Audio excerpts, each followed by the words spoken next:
In Cairo, a muezzin calls faithful Muslims to prayer.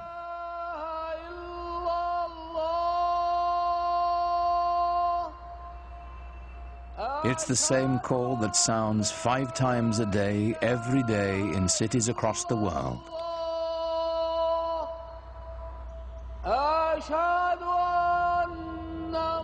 Nearly a quarter of the people on earth respond to it, bound together by the enduring spirit of Islam.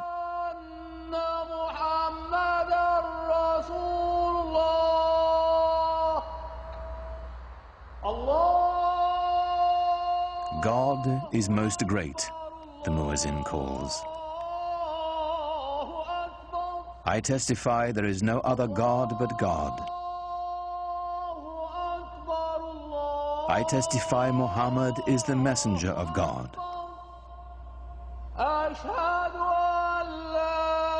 Come and pray. Come and flourish. God is most great. There is no God but God.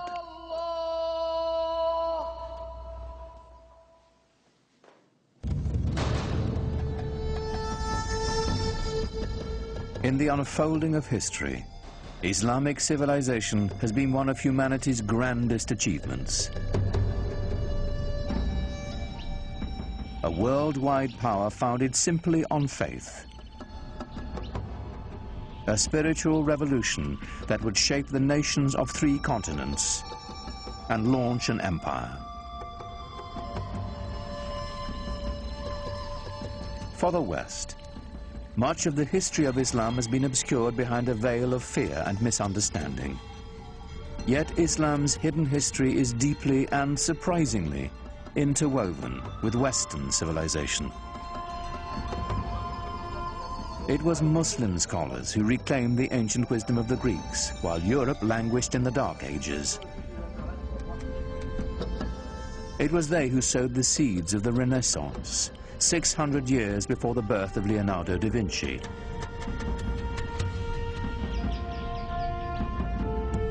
From the way we heal the sick to the numerals we use for counting, cultures across the globe have been shaped by Islamic civilization. But all this began with the life of a single, ordinary man, and the profound message he proclaimed would change the world forever. His name was Muhammad.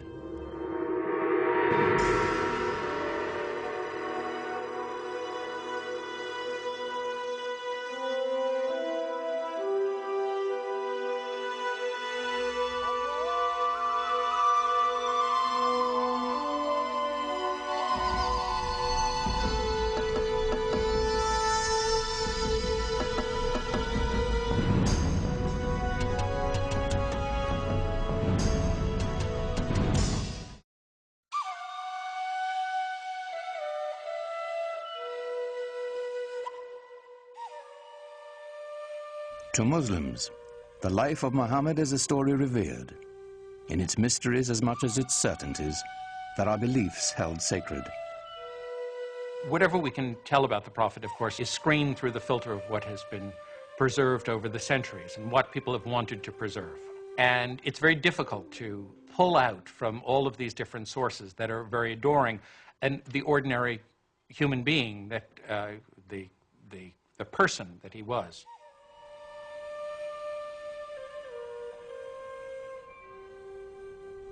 We do know that Muhammad was born in or around 570 AD in the sun-blasted Arabian Peninsula,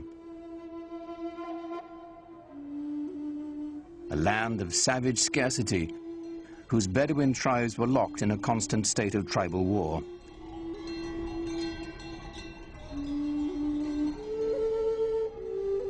While still an infant, Muhammad's parents gave him his first taste of life in the desert. Muhammad was from a town, Mecca, but he was sent off to live with the Bedouin because the people, even in the town of Mecca, felt that the Bedouin were the holders of the deeper cultural Arab values. And the Bedouin view the townspeople as having lost their really authentic roots in Arab culture and the poetry and animal husbandry and all the things that they do so well.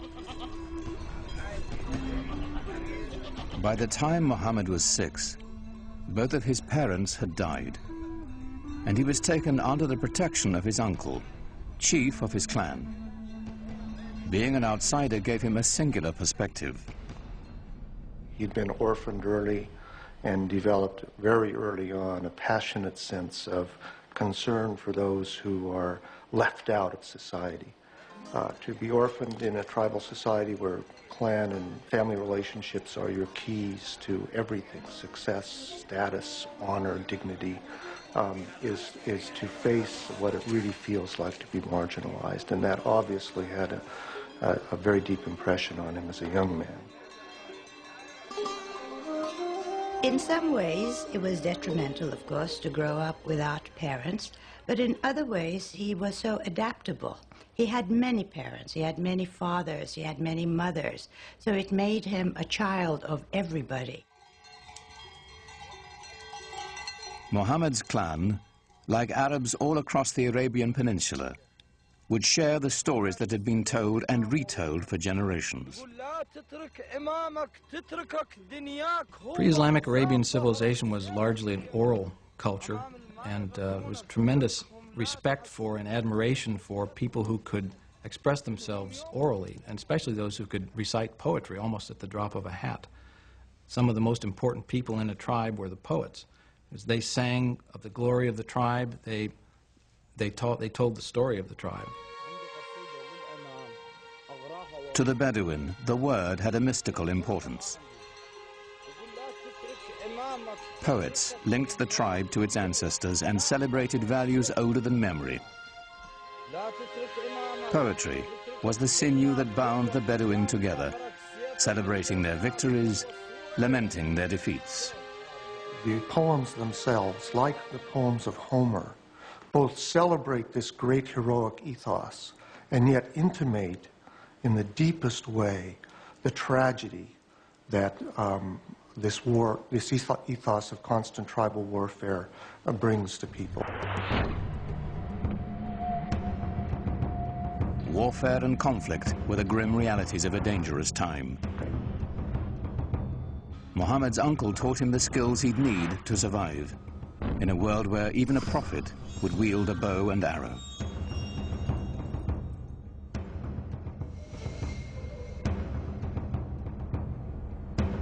In a wilderness punished by the elements and bereft of water, rivalry over a single well could provoke a blood feud for generations. A real rivalry, real battles, and sometimes quite bloody. So the allegiance of individuals was to the family, immediately, and at a larger extent to the tribe. Without the tribe's protection, no one could endure. Scattered across the peninsula were countless factions, all embroiled in bitter struggles, each defending its precious grazing lands, trade routes, and most importantly, its wells. Well, you have to understand, and most of the lands are dry. And so water is something that everyone always considers precious. For those of us in climates that are more heavily watered, it's difficult to understand the depth and the centrality of the symbol of water in societies that are desert and in which it only rains once or twice a year, and in which a little water makes the difference between life and death.